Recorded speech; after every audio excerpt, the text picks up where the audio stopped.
Hello everyone, कैसे हैं आप सभी लोग। आप सभी को गुड इवनिंग और आप सभी का वेलकम है exam point with Kalpana YouTube channel पे। इस समय हम youth competition times history books प्राचीन इतिहास को कवर कर रहे हैं और ये प्राचीन इतिहास का जो है आज ये 16 पार्ट है। इसके 15 पार्ट हम कवर कर चुके हैं और जिसमें 14 और 15 पार्ट से हम मौर्य साम्राज्य को स्टार्ट किया है। तो आज मौर्य साम्राज्य का ये 3rd टॉपिक है, जो कि हमने 2 पार्ट में चंद्रगुप्त मौर्य और बिंदुसार को कंप्लीट किया था और ये फिर 16 पार्ट है। तो इस 16 पार्ट में हम सम्राट अशोक को पढ़ रहे हैं, क्योंकि अशोक सम्राट का टॉपिक थोड़ा लंबा है, तो इसलिए सम्राट अशोक का भी कल भी एक नेक्स्ट पार्ट लेके आएंगे, तो हम इसको कंप्लीट पूरा कर पाएंगे मौर्य साम्राज्य को। फिर आगे इसी तरह हम टॉपिक वाइज कंटिन्यू सारे टॉपिक कंप्लीट कराएंगे। पहले ये प्राचीन इतिहास को कंप्लीट करेंगे, फिर मध्यकालीन इतिहास को, फिर आधुनिक इतिहास को। इस तरह सारी बुक्स जो ये 1 लाइनर है हम इसको कंप्लीट कर लेंगे। तो आइए हम ये अशोक के कल हमने पढ़ लिया था, अशोक के धम्म को हमें पढ़ना है। कल ये क्वेश्चन हम पढ़ चुके थे। आइए हम इसको स्टार्ट करते हैं। पर आइए हम थोड़ा सा धम्म के विषय में अशोक के बता देते हैं, फिर आगे क्वेश्चन स्टार्ट करते हैं। अशोक ने अपना धर्म परिवर्तन कैसे किया था? तो जो कल्हड़ की राज सरंगड़ी से उल्लेख हमें यही मिलता है कि अशोक प्रारंभ में शैव धर्म के पोषक थे, परंतु बाद में उन्होंने बौद्ध धर्म ग्रहण किया था। वो पहले से ही शैव बौद्ध धर्म नहीं ग्रहण किया था, क्योंकि जब कलिंग युद्ध हुआ था उसी समय से उन्होंने बौद्ध धर्म ग्रहण किया था। तो पहले तो वो शैव धर्म के ही पोषक थे। और जो बौद्ध धर्म ग्रंथ महावंश है उसमें यह उल्लेख मिलता है कि प्रारंभ में अशोक हिंदू देवी देवताओं की पूजा करते थे और उन्होंने 60,000 ब्राह्मणों को प्रतिदिन भोजन करवाते थे। और जो सिंघली अनुश्रुतियाँ हैं उसमें जो दीपवंश और महावंश है तथा सामंत पाशादी का ग्रंथ से यह पता चलता है कि अशोक ने अपने राज्याभिषेक के 4 वर्ष सुसीम का पुत्र निग्रोध से प्रेरणा लेकर उन्होंने मोगली पुत्र तिस्स से प्रभावित होकर उन्होंने बौद्ध धर्म ग्रहण किया था। और अशोक को बौद्ध धर्म में दीक्षित जो है उपगुप्त ने किया था। जो दिव्यावदान ग्रंथ है उसके अनुसार अशोक को बौद्ध धर्म में दीक्षित बाल पंडित समुद्र ने किया था और इन्हीं का एक अन्य नाम जो है उपगुप्त था, जिन्होंने अशोक को बौद्ध धर्म में दीक्षित किया था।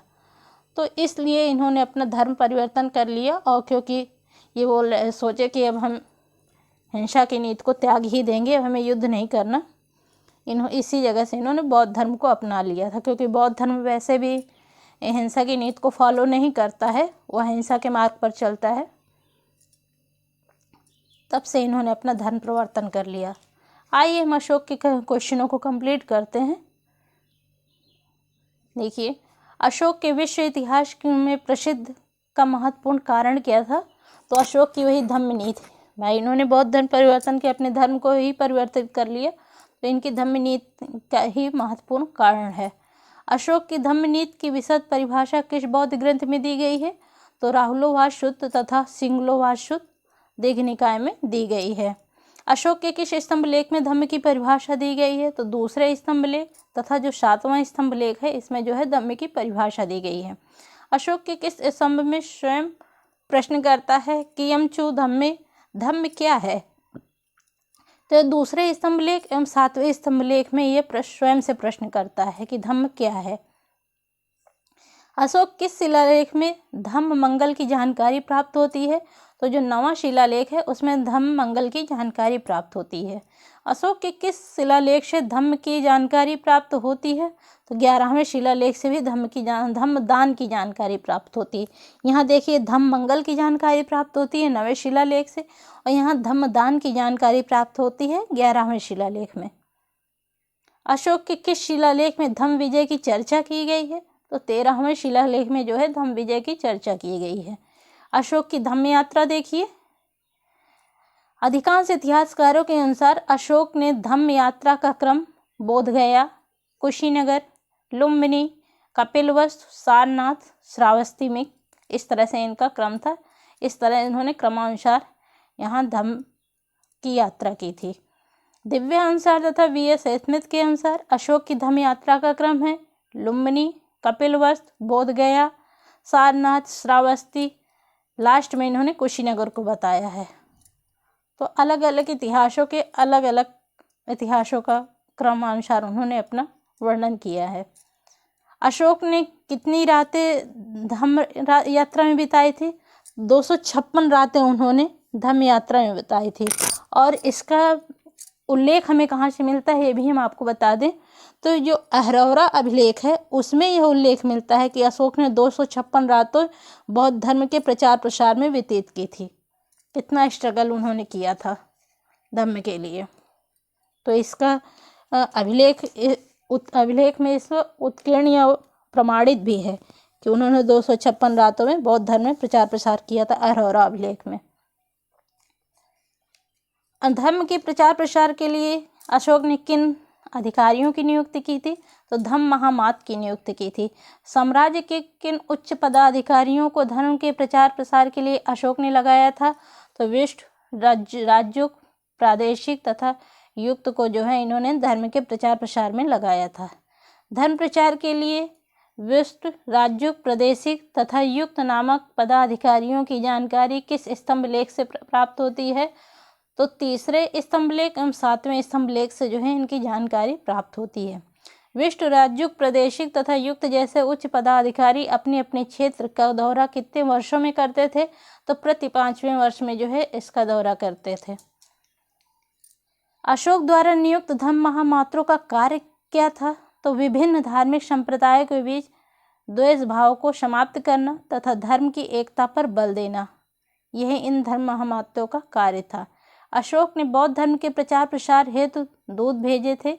इन दूतों का विवरण किन अभिलेखों से प्राप्त होता है? तो दूसरे तथा 13वें शिलालेख से इन दूतों का विवरण प्राप्त होता है।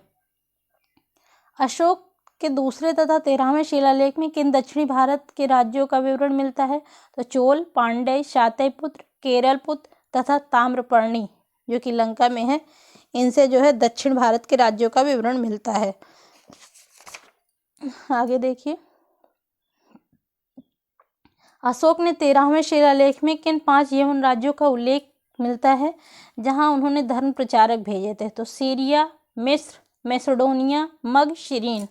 आइए थोड़ा सा हम इनके प्रचार के बारे में आपको एक्सप्लेन कर देते हैं। तो अशोक का जो धर्म प्रचार करने के लिए अशोक ने निम्नलिखित उपाय अपनाए थे।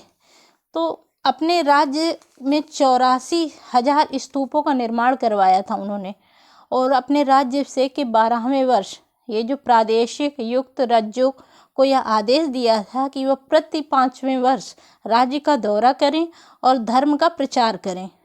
और उन्होंने अपने 5वें शिलालेख में यह उल्लेख किया कि राज्य अभिषेक के 13वें वर्ष अर्थात 14वें वर्ष धर्म महामात की नियुक्ति की थी, और जिसका उद्देश्य ये था कि लोगों में धर्म का प्रचार एवं उनके शिष्टाचार व्यवहार में परिवर्तन लाना था। यह उनका जो है धर्म महामात्यों की नियुक्ति करने का उद्देश्य भी यही था।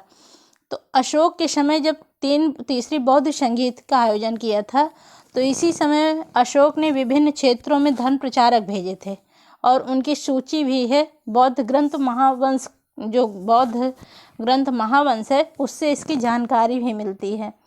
तो ये जो बौद्ध धर्म के प्रचार हेतु भेजे गए भिक्षु थे, तो ये जो महावंश से जानकारी मिलती है बौद्ध ग्रंथ से, उसी से ये जानकारी मिलती है। तो उन्होंने अपने धर्म प्रचारक को यहाँ पर भेजा था। ये हम देखते हैं किसको कहाँ भेजा था। तो देखिए क्वेश्चन भी दे रखा है यहाँ पे। मंझतिक कश्मीर तथा गांधार प्रदेश में भेजा था। महारक्षित यवन देश में भेजा था। मध्यम हिमालय देश में भेजा था। और धर्म रक्षित अप्रांतक देश में भेजा था। महाधर्म रक्षित को महाराष्ट्र में भेजा था। महादेव को महिषमंडल, मैसूर अथवा मांधाता देश में भेजा था। रक्षित को वनवासी या उत्तरी कन्नड़ प्रदेश में भेजा था। शोण तथा उत्तर को स्वर्ण भूमि में भेजा था। और महेंद्र तथा संघमित्रा को इन्होंने लंका में भेजा था। श्रीलंका के शासक तिश्र को किसने बौद्ध धर्म में दीक्षित किया था? तो महेंद्र ने ही दीक्षित किया था, जो कि इनके पुत्र थे। जो महेंद्र और संघमित्रा को इन्होंने श्रीलंका में प्रचार करने के लिए भेजा था। तो जो श्रीलंका का शासक तिश्र था, उसको जो है बौद्ध धर्म में दीक्षित महेंद्र ने ही किया था। श्रीलंका के शासक तिष्ठ ने अशोक की कौन सी उपाधि धारण की थी? तो देवा नाम प्रिय की उपाधि धारण की थी। अशोक की धार्मिक नीति देखिए। अशोक अपने साम्राज्य की किस धार्मिक नीति का अनुसरण करता था? तो धार्मिक सहिष्णुता की नीति का अनुसरण करता था। किस शिलालेख में अशोक अपनी धार्मिक इच्छा व्यक्त करते हुए कहता है कि सब मतों में व्यक्ति सब स्थानों पर रह सकें, क्योंकि वे सभी आत्म संयम एवं हृदय की पवित्रता चाहते हैं? तो इस 7वें शिलालेख में जो है इस मत को उन्होंने व्यक्त किया था। अशोक के किस स्थान से आजीवक संप्रदाय के लिए गुफाएं निर्मित करवाई थी? तो ये बराबर की पहाड़ियों में, जो कि गया जिले में है, वहाँ पर इन्होंने आजीवक संप्रदाय के लिए गुफाएं निर्मित करवाई थी। अशोक ने कश्मीर के विजयेश्वर नामक शैव मंदिर का जीर्णोद्धार करवाया था, जिसकी जानकारी कहाँ से प्राप्त होती है? जो कल्हड़ की राज चरंगड़ी है, उससे जानकारी प्राप्त होती है। अशोक के शिलालेख में सभी संप्रदायों तथा धार्मिक मतों के सार की वृद्धि कही गई है। तो ये 12वें शिलालेख में जो है इसका वर्णन या इस अभिलेख को वर्णित किया गया है। अशोक के अभिलेख देखिए। अशोक का इतिहास मुख्यतः किससे ज्ञात होता है? तो अभिलेखों से ही ज्ञात होता है। अब तक अशोक के कितने अभिलेख प्राप्त हो चुके हैं? 40 से जो है अधिक अभिलेख प्राप्त हो चुके हैं। अशोक के अभिलेखों को किस विद्वान ने सर्वप्रथम उद्घाटन किया था? तो जेम्स प्रिंसेप ने किया था। और जेम्स प्रिंसेप ने अशोक के अभिलेखों का उद्घाटन किस वर्ष किया था? तो 1837 ईस्वी में जो है इन्होंने इसका उद्घाटन या इसको पढ़ा था। उद्घाटन का मतलब पढ़ा था।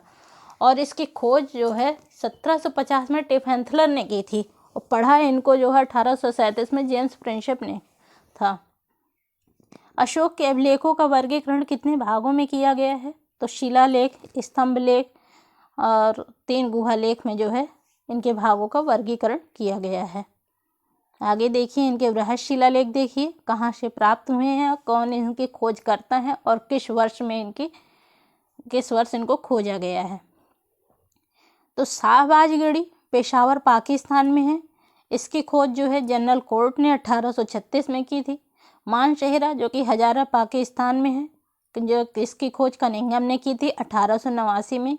कालसी जो है देहरादून उत्तराखंड में है, जिसकी खोज फॉरेस्ट ने की थी 1860 ईस्वी में। गिरनार जो है जूनागढ़ गुजरात में है, जिसकी खोज कर्नल टॉड ने 1822 में की थी। धौली जो है पूरी उड़ीसा में है, जिसकी खोज किट्टो ने की थी 1837 में।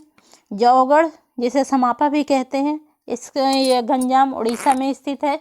इसकी खोज जो है वाल्टर एलियट ने की थी 1850 ईस्वी में। एरीगुड़ी कर्नूल आंध्र प्रदेश, जिसकी खोज अणु घोष ने की थी 1829 में। और शोपारा जो है पालघर पूर्व में थाना महाराष्ट्र में स्थित है, जिसकी खोज जो है भगवान लाल ने 1889 में की थी। इसके लघु शिलालेख देखिए। रूपनाथ जबलपुर मध्य प्रदेश में है। गुर्जरा दतिया मध्य प्रदेश में है। सहसाराम बिहार में है। भाब्रू बैराट जो है जयपुर राजस्थान में है। मास्की जो है रायचूर कर्नाटक में है। ब्रह्मगिर जो है चित्तौड़गढ़ कर्नाटक में है। सिद्धपुर ब्रह्मगिरी कर्नाटक में है। जटिंग रामेश्वर ब्रह्मगिरी कर्नाटक में है। एरीगुड़ी कर्नूल आंध्र प्रदेश में है। गोवीमठ मैसूर कर्नाटक में है। पालकीगुंड कर्नाटक में है। और राजुल मंडगिरी जो है कर्नूल कर्नाटक में है। अहरौरा जो है मिर्ज़ापुर उत्तर प्रदेश में है। इसका ये नोट देखिए। मास्की, गुजरा, नेत्तूर तथा उदगेलम से अशोक के व्यक्तिगत नामों का उल्लेख मिलता है। इसको हमने कल भी आपको बताया था कि अशोक का अशोक नाम सिर्फ इन्हीं 4 लेखों से ही मिलता है। इसके सप्तम स्तंभ लेख देखिए। सप्तम स्तंभ लेख सम्राट अशोक की वे राजाज्ञाएं अथवा प्रज्ञापन हैं जिसकी संख्या है, जो 6 भिन्न भिन्न स्थानों से पाषाण स्तंभों में उत्कीर्ण पाए गए हैं। जैसे दिल्ली टोपरा, यह उत्तर प्रदेश के सहारनपुर खिजराबाद जिले में टोपरा नामक स्थान पर गढ़ा हुआ है। कालांतर में फिरोज तुगलक 1351 से 88 ईस्वी द्वारा दिल्ली लाया गया था और इसे फिरोज शाह की लाट, भीमसेन की लाट, दिल्ली शिवालिक लाट, सुनहरी लाट आदि नामों से भी जाना जाता है। इस स्तंभ लेख में अशोक के 7 लेख उत्कीर्ण हैं, जबकि अन्य पर केवल 6 ही मिलते हैं। सर्वप्रथम जेम्स प्रिंसप ने इसका वाचन कर अंग्रेजी में अनुवाद प्रकाशित किया था। आइए इधर देख लीजिए, दिल्ली मेरठ, यह सब पहले मेरठ में था, बाद में फिरोज तुगलक द्वारा दिल्ली लाया गया था। लौरिया राज जो है बिहार के चंपारण जिले में स्थित था। लौरिया नंदनगढ़ यह भी चंपारण जिले में ही है। रामपुरवा जो है चंपारण बिहार में है। प्रयाग जो है यह पहले कौशाम्बी में था। अकबर द्वारा इसे इलाहाबाद के किले में रखवाया गया था। इसके लघु स्तंभ देखिए। अशोक द्वारा राजकीय घोषणाएं जिन स्तंभों पर उत्कीर्ण हैं उन्हें साधारण तौर पर लघु स्तंभ लेख कहा जाता है। इसके लघु स्तंभ लेख देखिए। प्राप्त स्थल, स्थित, खोजकर्ता और इसका वर्ष। जो सांची है ये रायसेन जिला मध्य प्रदेश में है और सारनाथ वाराणसी उत्तर प्रदेश में है। इसकी खोज आर्नस्टाइन ने 1905 ईस्वी में की थी। कौशाम्बी जो है इलाहाबाद के समीप है। कैप्टन बर्ड ने इसको खोजा था 1834 में। रोमनदेव नेपाल की तराई में स्थित है। फ्यूरर ने इसकी खोज की थी 1895 ईस्वी में। निगलीवा जो है निगाल सागर नेपाल की तराई में स्थित है। इसकी खोज जो है फ्यूरर ने 1895 में की थी। इसका नोट देख लीजिए। सांची सारनाथ लघु स्तंभ लेख में अशोक अपने महापात्रों को संघ भेद रोकने का आदेश देता है और कौशाम्बी तथा प्रयाग स्तंभों को रानी कारवाकी ने दान दिया था, जिसके कारण इसे रानी का अभिलेख भी कहा गया है। अशोक के अभिलेख देखिए और उसके संदर्भ में विशेष तथ्य देखिए। इसके क्वेश्चन सारे कंप्लीट करते हैं। अशोक के शिलालेखों की खोज सर्वप्रथम किसने की थी? अभी हमने आपको बताया था कि टेफनथलर ने इसको खोजा था और 1837 में फिर जेम्स प्रिंसप ने इसको पढ़ा था और 1750 में टेफनथलर ने इसकी खोज की थी। तो वही है, क्वेश्चन भी देखिए आगे इसका। टेफनथलर ने अशोक के अखिल अभिलेखों की खोज कब की थी? तो वही 1750 ईस्वी में की थी। किस श्रीलंकन प्रशासनिक अधिकारी ने सर्वप्रथम प्रियदर्शी पहचान अशोक के साथ की थी? तो जॉर्ज टर्नर ने की थी। अशोक के मास्की लघु अभिलेख से खोज सर्वप्रथम किसने की थी? तो बीडल महोदय ने की थी। अशोक के अभिलेखों में कुल कितनी लिपियों का प्रयोग किया गया है? तो 4, जिसे ब्राह्मी, खरोष्टी, अरामाइक तथा ग्रीक, जिसे यूनानी भी कहते हैं, इन 4 लिपियों की खोज की गई थी। अशोक के अभिलेखों की भाषा क्या थी? तो प्राकृत, जिसे अर्धमागधी भी कहते हैं। अशोक के अभिलेख में खरोष्टी लिपि का प्रयोग किया गया था। मतलब किस अभिलेख में खरोष्टी लिपि का प्रयोग किया गया था? तो मानसेहरा और जो शाहबाजगढ़ी अभिलेख हैं, इन दोनों में खरोष्टी लिपि का प्रयोग किया गया था। अशोक के किस अभिलेख में आरामाइक लिपि का प्रयोग किया गया था? तो लघमान से प्राप्त 2 लघु शिलालेख हैं, उसे आरामाइक लिपि का प्रयोग किया गया था। अशोक के किस अभिलेख में एक साथ द्विभाषिक लिपि का प्रयोग किया गया है? तो शर एक कुना में लघु शिलालेख में इसमें जो है द्विभाषिक लिपि का प्रयोग किया गया है, जो कि कांधार में है। सर एक कुना लघु शिलालेख किन 2 लिपियों का प्रयोग करके एक साथ किया गया है? तो ग्रीक, जिसे यूनानी भी कहते हैं, आरामाइक, ये दोनों लिपियों का प्रयोग करके एक साथ 2 लिपियों का प्रयोग किया गया है, जो कि शार-ए-कुना लघु शिलालेख है। अशोक का कौन सा अभिलेख जिसमें खरोष्टी तथा ब्राह्मी लिपि का एक साथ प्रयोग किया गया है? तो एराकुडी अभिलेख है, जो कि आंध्र प्रदेश में है। इसमें खरोष्टी तथा ब्राह्मी लिपि का एक साथ प्रयोग किया गया है। अशोक के प्रथम शिलालेख में की विषय वस्तु क्या है? तो पशु बल का निषेध है। पशु बल के निषेध की बात अशोक ने किस शिलालेख में कही थी? तो प्रथम शिलालेख में कही थी। अशोक के किस शिलालेख में 2 प्रकार की चिकित्सा का वर्णन मिलता है? तो द्वितीय शिलालेख में जो है चिकित्सा का वर्णन मिलता है। धम्मनीति से संबंधित महत्वपूर्ण विचार अशोक के किस शिलालेख में मिलते हैं? चतुर्थ शिलालेख में मिलते हैं। प्रतिवेदकों द्वारा प्रजा के कार्यों की सूची अशोक को देने के विवरण किस शिलालेख से प्राप्त होता है? तो छठे शिलालेख से प्राप्त होता है। सभी प्रजा मेरी संतान है। जिस प्रकार मैं अपनी संतान के लिए इहलौकिक तथा पारलौकिक कल्याण की कामना करता हूँ, उसी प्रकार अपनी प्रजा के लिए करता हूँ। इसका विवरण अशोक के किस अभिलेख में मिलता है? तो प्रथम पृथक कलिंग लेख में जो है इसका वर्णन मिलता है। मीरान या जिरीन, जिसे स्वर्ण मीनार या स्वर्ण स्तंभ के नाम से किस स्तंभ लेख का माना जाता है? तो दिल्ली टोपरा स्तंभ लेख को माना जाता है। अशोक का कौन सा अभिलेख सबसे सुंदर तथा सुरक्षित स्तंभ लेख है? तो जो लौरिया नंदनगढ़ स्तंभ लेख है जो वो सबसे सुरक्षित और सबसे सुंदर है। ब्राह्मी लिपि का प्रथम उद्वाचन किस पर उत्कीर्ण अक्षरों पर किया गया था? तो पत्थर की पट्टियों पर जो है इसका उद्वाचन किया गया था। वह कौन सा स्थान है जहाँ से अशोक ब्राह्मी लिपि का पता चलता है? तो अनुराधापुर श्रीलंका से अशोक की ब्राह्मी लिपि का पता चलता है। प्राचीन भारत में कौन सी एक लिपि दाईं ओर से बाईं ओर लिखी गई है या लिखी जाती है? तो खरोष्ठी लिपि जो है दाईं ओर से बाईं ओर लिखी जाती थी। अशोक के प्रस्तर स्तंभों वाले में सत्य कथन है, तो इन पर बढ़िया पालिश थी, ये अखंड थे, स्तंभों का शैप्त शुंडाकार है। किस उभारदार मूर्त शिल्प जिसे रिलीफ स्कल्पचर शिलालेख में अशोक के प्रस्तर रूप में चित्र के साथ राणियों अशोक राजा अशोक उल्लिखित है? तो कनघन हल्ली में जो है उल्लिखित है। वह कौन सा स्तंभ लेख है जिसमें अशोक ने स्वयं को मगध का सम्राट बताया है? तो भाब्रू स्तंभ लेख है जिसमें अशोक ने स्वयं को मगध का सम्राट बताया है। किस शासक ने अपनी प्रजा के अभिलेख के माध्यम से परामर्श दिया कि कोई व्यक्ति अपने संप्रदाय को महिमा खंडित करने की दृष्टि से अपने धार्मिक संप्रदाय की प्रशंसा करता है या अपने संप्रदाय के प्रति अत्यधिक भक्ति के कारण अन्य संप्रदायों की निंदा करता है, वह अपितु अपने संप्रदाय को गंभीर रूप से हानि पहुंचाता है? तो ये अशोक ने जो है अपनी प्रजा के अभिलेख के माध्यम से परामर्श दिया था। अशोक ने अपने किस शिलालेख के कारण करारोपण के बारे में बात कही थी? तो रोमन देह स्तंभ लेख में जो है उसने करारोपण के बारे में यह बात कही थी। आगे देखिए, प्राचीन भारतीय अभिलेखों में कौन सा एक खाद्यान्न को देश में संकट काल के उपयोग हेतु सुरक्षित रखने के बारे में प्राचीनतम शाही आदेश है? तो शौहगौरा ताम्रपत्र जो है ये संकट काल के उपयोग में सुरक्षित करने के लिए प्राचीनतम शाही आदेश था, शौहगौरा ताम्रपत्र था। अशोक के किस अभिलेख में मोर का उत्कीर्णन किया गया है? तो लौरिया नंदनगढ़ में जो है मोर का उत्कीर्णन किया गया है। अशोक के रोमन देह स्तंभ लेख के विषय में सत्य कथन है, यह लुम्बिनी में स्थित था जिसकी अशोक ने स्वयं यात्रा की थी। अशोक ने लुम्बिनी ग्राम को बलि भुगतान के भार से मुक्त कर दिया था।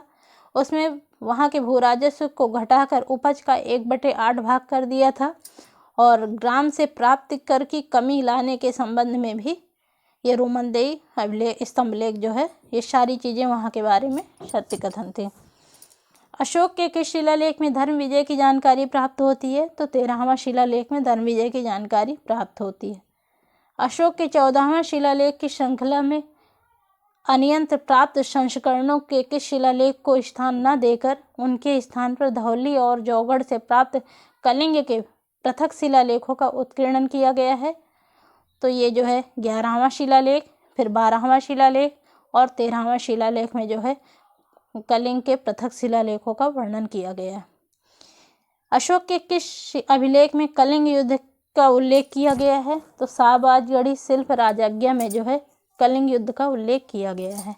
अशोक के किस अभिलेख में राजा के कर्तव्य संबंधी उसके पितृत्व विचार का उल्लेख मिलता है?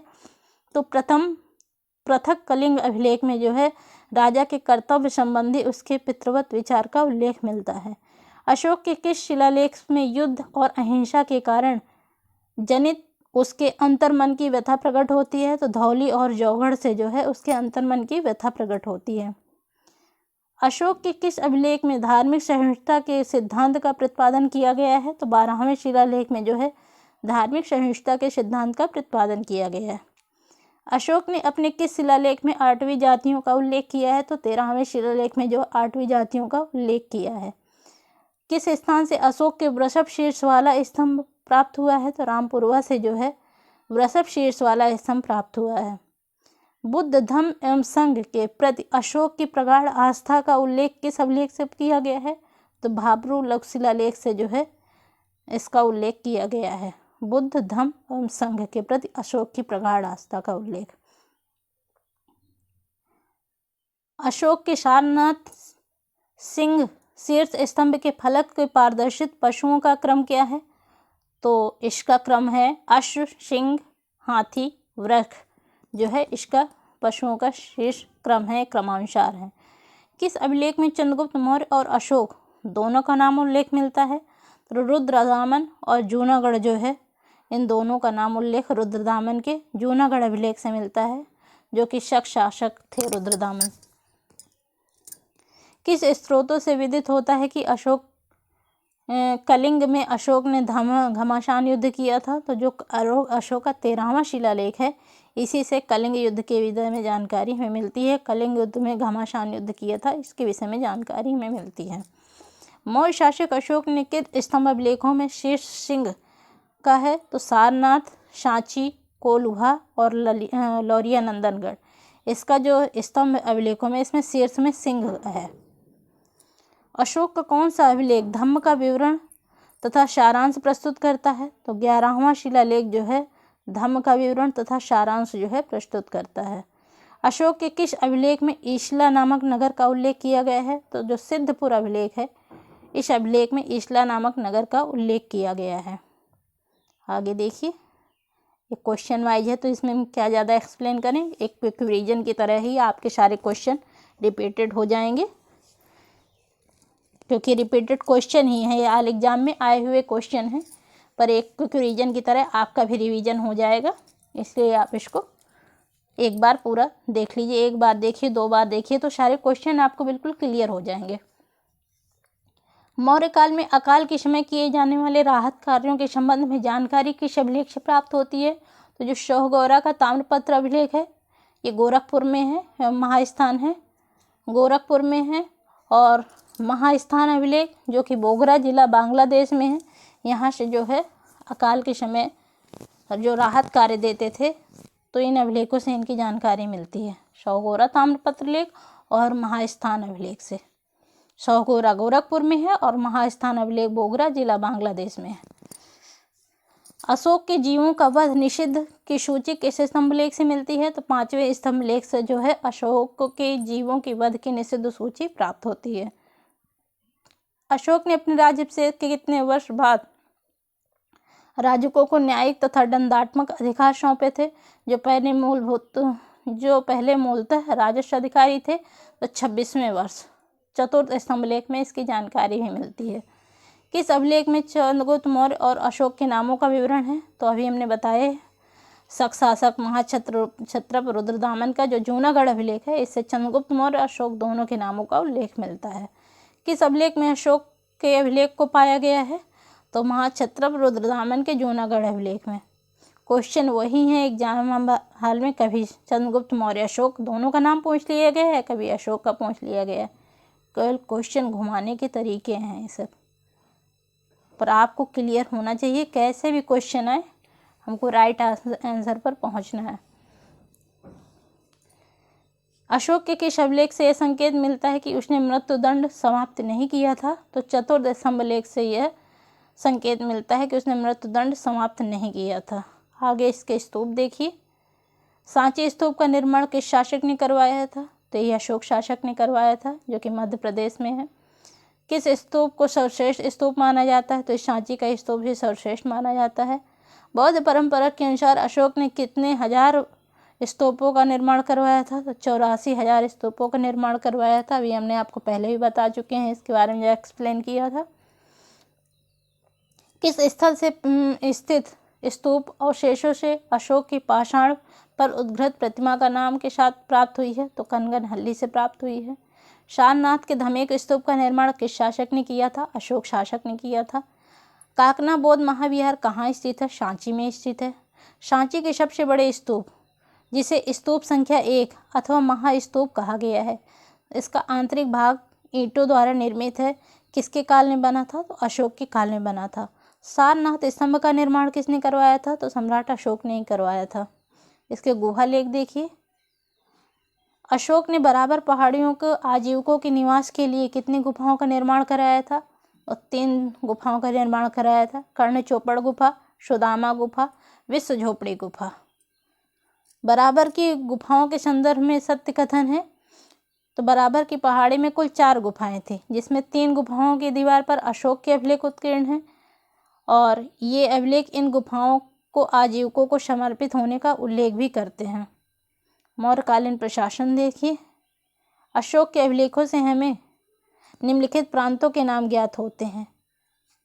आइए इनके प्रांत देखिए।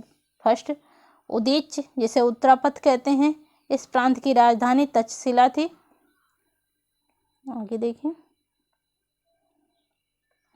अवंती प्रदेश, इस प्रांत की राजधानी उज्जैनी थी। कलिंग प्रांत, इस प्रांत की राजधानी तोसली थी। दक्षिणापथ, इस प्रांत की राजधानी सुवर्णगिरी थी। प्राची या प्राची, इस प्रांत की राजधानी पाटलिपुत्र थी। मौर्य प्रशासन के स्तरीय खंड देखिए। केंद्र, सम्राट। प्रांत, कुमार या आर्यपुत्र। मंडल, प्रमुख अधिकारी जिसे प्रदेष्टा या प्रादेशिक कहते थे। विषय, विषयपत या स्थानिक। स्थानीय 800 ग्रामों का समूह था। द्रोणमुख 400 ग्रामों का समूह था। खावर्टिक जो है 200 ग्रामों का समूह था। और संग्रहण जो था, यह संग्रहण का अधिकारी गोप होता था। यह 10 ग्रामों का समूह होता था। ग्राम प्रशासन की सबसे छोटी इकाई, इसका प्रमुख ग्रामड़ी होता था। उपर्युक्त प्रांतों में उत्तरापथ, अवंती राष्ट्र तथा प्राच्य प्रांत चंद्रगुप्त मौर्य के समय से ही विद्यमान थे। मौर्यकालीन प्रांतों के राज्यपाल प्रायः राजकुल से संबंधित थे। ये कुमार होते थे। कभी कभी अन्य योग्य व्यक्ति को भी राज्यपाल बनाया जाता था। आगे इसके मौर्ययुगीन प्रशासनिक व्यवस्था देखिए। मौर्य शासन का जनक किसे कहा माना जाता है? तो चंद्रगुप्त मौर्य ने ही अंतिम नंद शासक घनानंद को पराजित करके मौर्य साम्राज्य की स्थापना की थी, तभी इनको मौर्य व्यवस्था का जनक माना जाता है। चंद्रगुप्त मौर्य के शासन की व्यवस्था का स्वरूप कैसा था? तो राजतंत्रात्मक था। मौर्य प्रशासनिक व्यवस्था की अवधारणा किस प्रकार की थी? लोक कल्याणकारी राज्य की थी। चंद्रगुप्त मौर्य की शासन व्यवस्था के विषय में महत्वपूर्ण सूचना कहाँ से प्राप्त होती है? तो कौटिल्य के अर्थशास्त्र तथा मैगस्थनीज के इंडिका से इसकी जानकारी प्राप्त होती है। मौर्य सम्राट के कार्यों का संपादन किसकी सहायता से करते थे? तो आमात, मंत्री तथा अधिकारियों की सहायता से इसका संपादन करते थे। अर्थशास्त्र में मौर्य काल में उच्चाधिकारी क्या कहलाते थे? तीर्थ कहलाते थे। आगे हम बताएंगे कि तीर्थ को किसे कहते थे। इतना थोड़ा सा कर लें। अर्थशास्त्र में कुल कितने तीर्थों का वर्णन है? यह विवरण दिया गया है, तो 18 तीर्थों का विवरण दिया गया है। अर्थशास्त्र में कुल कितने अध्यक्षों का विवरण मिलता है? तो 27 अलग अलग पुस्तकों की, मतलब किसी किसी पुस्तक में 26 भी दिया गया है, कहीं कहीं 28 में दिया गया है। ऑप्शन में जो हो, वैसे राइट आंसर तो 26 होना चाहिए, पर अगर ऑप्शन में जो हो आप उसके अकॉर्डिंग चलिएगा। अर्थशास्त्र में वर्णित तीर्थ देखिए। थोड़ा सा तीर्थ हम आपको बता दें कि तीर्थ किसे कहते थे। तीर्थ जो है, ये जो कौटिल्य का अर्थशास्त्र था, इसमें तीर्थ की संख्या 18 बताई गई थी, जैसा अभी आपने क्वेश्चन के थ्रू पढ़ा।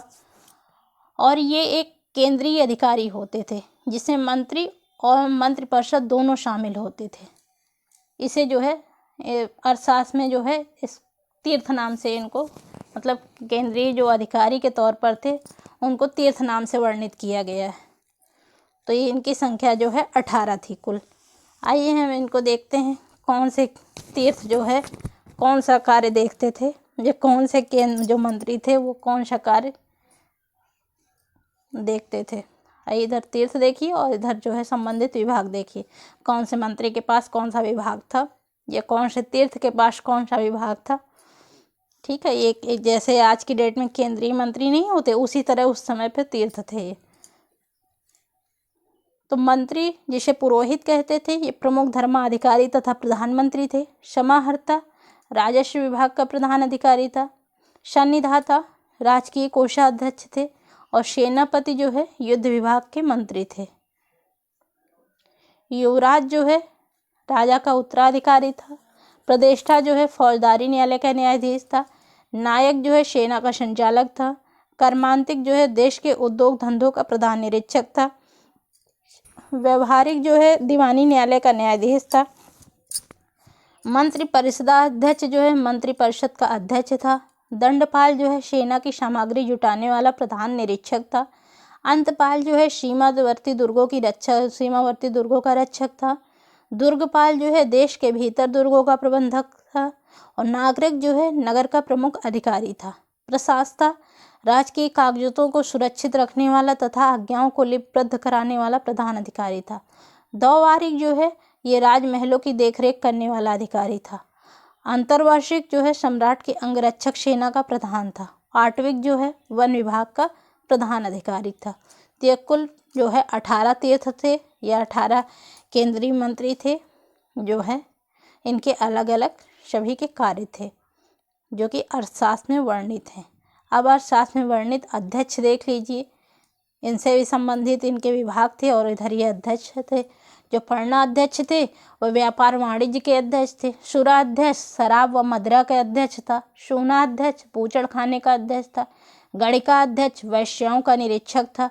शीताध्यक्ष राजकीय कृषि विभाग का अध्यक्ष था। कुप्याध्यक्ष वन संपदा का अध्यक्ष था। सूत्राध्यक्ष कताई बुनाई विभाग का अध्यक्ष था। आकाराध्यक्ष खानों का अध्यक्ष था। कोष्ठागाराध्यक्ष कोष्ठागार का अध्यक्ष था। आयुधागाराध्यक्ष जो है आयुधगार का अध्यक्ष था। शुल्काध्यक्ष जो है चुंगी एवं शुल्क विभाग का अध्यक्ष था। लोहाध्यक्ष जो है धातु विभाग का अध्यक्ष था। लवड़ा अध्यक्ष नमक अधिकारी था और लक्षणाध्यक्ष टकसाल का अधिकारी था। लवणाध्यक्ष और लक्षणाध्यक्ष में कंफ्यूज मत होना। लक्षणाध्यक्ष टकसाल मतलब सिक्कों का अध्यक्ष था, जहाँ सिक्के ढाले जाते थे, और लवणाध्यक्ष जो है नमक अधिकारी था। सुवर्णाध्यक्ष सोने का अध्यक्ष था। गोवाध्यक्ष पशुधन विभाग का अध्यक्ष था। पौथवाध्यक्ष मापतौल का अध्यक्ष था और मुद्रा अध्यक्ष जो है पासपोर्ट विभाग का अध्यक्ष था। नवाध्यक्ष जहाजरानी विभाग का अध्यक्ष था। विविताध्यक्ष जो है चारागाह का अध्यक्ष था। पत्तनाध्यक्ष बंदरगाहों का अध्यक्ष था। संसदाध्यक्ष व्यापारिक मार्गों का अध्यक्ष था। मानाध्यक्ष दूरी और समय के संबंधित साधनों को नियंत्रित करने वाला अध्यक्ष था। अक्षपटलाध्यक्ष महालेखा विभाग का अध्यक्ष था। हस्ताध्यक्ष जो है हाथियों का अध्यक्ष था। ये सब अर्थशास्त्र में वर्णित अध्यक्ष थे और इनके सब अलग अलग डिपार्ट थे। अश्वाध्यक्ष घोड़ों का अध्यक्ष था। देवता अध्यक्ष धार्मिक संस्थाओं का अध्यक्ष था। अर्थशास्त्र में विभागीय अध्यक्षों तथा उनके कार्यों की एक लंबी सूची मिलती है। संभवतः इन अध्यक्षों को ही यूनानी लेखकों ने मजिस्ट्रेट कहा है। अशोक के प्रमुख प्रशासनिक पदाधिकारी देखिए, युक्त, राजयुक्त, प्रादेशिक, धम्म महामात, स्त्राध्यक्ष। तो युक्त का कार्य था जिले में राजस्व वसूल करने का तथा उसका लेखा जोखा रखने वाला अधिकारी था। राजयुक्त या राजकों की स्थित आधुनिक जिला अधिकारी जैसी थी, जिसे राजस्व या न्याय दोनों क्षेत्रों का अधिकार प्राप्त था। प्रादेशिक जो है यह मंडल विभाग का अधिकारी होता था। उसका कार्य आजकल के संभागीय आयुक्त जैसा था। धर्म महामात्र, इसका कार्य था विभिन्न संप्रदायों के बीच सामंजस्य बनाए रखना तथा राजा और उसके परिवार के सदस्यों से धर्मदान प्राप्त करना और उसकी समुचित व्यवस्था करना होता था। अशोक ने अपने राज्याभिषेक के 13वें वर्ष धम्म महामात की नियुक्ति की थी। स्त्राध्यक्ष जो है यह महिलाओं के नैतिक आचरण की देखरेख करता था। ब्रजभूमिक जो है ये पशुओं की देखरेख करने वाला अधिकारी था। अशोक के तृतीय शिलालेख में 3 पदाधिकारियों के नाम मिलते हैं, युक्त, राजयुक्त, प्रादेशिक। कभी कभी एग्जाम में इसका क्रम पूछ लेता है कि इसका क्रम सही क्रम क्या है, तो इसको आप अच्छे से देख लीजिएगा। युक्त, राजयुक्त, राजयुक्त, प्रादेशिक। अशोक के 12वें शिलालेख में 3 पदाधिकारियों के नाम का विवरण है। धम्म महामात, स्थानाध्यक्ष महामात तथा ब्रजभूमिक है। अशोक के अभिलेखों में अंत महामात नामक अधिकारी का वर्णन मिलता है। उसका क्या कार्य था? सीमावर्ती प्रदेशों में धर्म प्रचार करना। इसकी सैन्य व्यवस्था देखिए, मौर्य सैन्य व्यवस्था किस पर आधारित थी? चतुरंग बल पर आधारित थी। वो चतुरंग बल कौन से थे? अश्व, गज, रथ, पैदल, इसे चतुरंग बल कहते थे। इस पर जो है सैन्य व्यवस्था आधारित थी। मौर्य सेना में व्यवस्था में सेनापति को कितना वार्षिक वेतन दिया जाता था? तो 48,000 पड़ जो है वार्षिक इनको वेतन दिया जाता था। मेगास्थनीज के इंडिका में मौर्य सैन्य प्रबंधन की कितनी समितियों का विवरण प्राप्त होता है? तो 6 समितियों का विवरण प्राप्त होता है। वो 6 समितियां कौन सी थी? देखिए, प्रथम समिति जल सेना का अध्यक्ष व्यवस्था करती थी। द्वितीय समिति यातायात से रसद व्यवस्था का कार्य करती थी। तृतीय समिति जो है पैदल सैनिकों की देखरेख करती थी। चतुर्थ समिति जो है अश्वारोही सेना की व्यवस्था करती थी, पंचम समिति गज सेना की व्यवस्था करती थी और छठी समिति जो है रथ सेना की व्यवस्था करती थी। आज के लिए इतने ही। कल इसका एक नेक्स्ट पार्ट और लेके आएंगे, फिर मौर्य साम्राज्य हमारा कंप्लीट हो जाएगा। फिर आगे उसके मौर्योत्तर साम्राज्य को हम स्टार्ट करेंगे। इस तरह हम टॉपिक वाइज सारे टॉपिकों को कंप्लीट करते हुए प्राचीन इतिहास को कवर कर लेंगे। इसलिए आपको अगर ये सेशन अच्छा लग रहा है तो प्लीज़ मेरे मोटिवेशन के लिए आप लोग लाइक एंड सब्सक्राइब ज़रूर करिएगा। और ये वेरी इंपॉर्टेंट है आर टीचिंग एग्ज़ाम के लिए और सभी एग्ज़ामों के लिए जो है वेरी इंपॉर्टेंट क्वेश्चंस हैं ये। अब इसको बार बार रिवीजन करिए, सारे क्वेश्चन क्लियर हो जाएंगे। Okay, thank you so much.